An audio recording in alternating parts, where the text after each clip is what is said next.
My name is Katarina Hansen and I'm an author. As you might hear on my English, I'm from Sweden. And I sit here in the south of Sweden in the middle of the winter and enjoying the silence of the forest.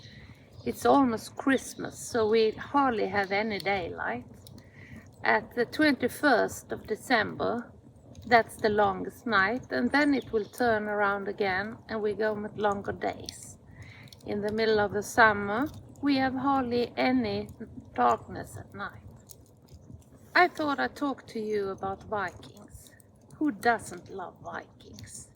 As you know, the Vikings were people who lived up here in the north in the about 1,000 years ago. Imagine how difficult it must have been for them to cope during the long and cold winters in those days. Most people think of Vikings that they were only wild barbarians, but they were more than that. They were adventurers, explorers, traders, and very skilled sailors. Imagine sailing to North America in those small wooden ships without engine or compass. That is very skilled and demands courage. The Vikings went, for example, to a country we call Turkey today. There are some of them working as soldiers in the Varangian Guard protecting the emperor. They went to France and, for example, besieged Paris for a ransom of silver and gold. The Vikings went to Iceland and to Greenland, and as I mentioned before, all the way to what we now today call North America. And to this day, they will still make an impact of our lives. The days of the week, for instance. Thursday is named after the Asian god Thor. Friday is named after the god Fry, and so on.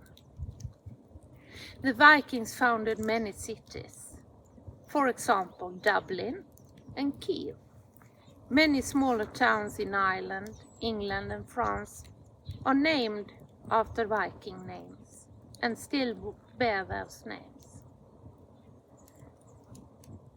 Many smaller towns in Ireland, England and France have names that reminds of the Vikings.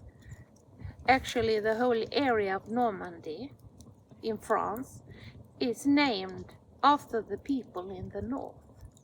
The people from the north were allowed to settle down and live in that area, and that's why it's called Normandy. Even a king or two in England were a Viking. Some words in the English language are similar to the language in Denmark, Norway and Sweden. In Sweden, an old word for window is vindue, quite similar. At Christmas, you can eat the Yule log in England. Yule is the word for Christmas in Sweden. I could go on, but I stopped there. So why don't you look at a map and see if you live in an area where you have villages named by Vikings. Hope to see you soon. Bye.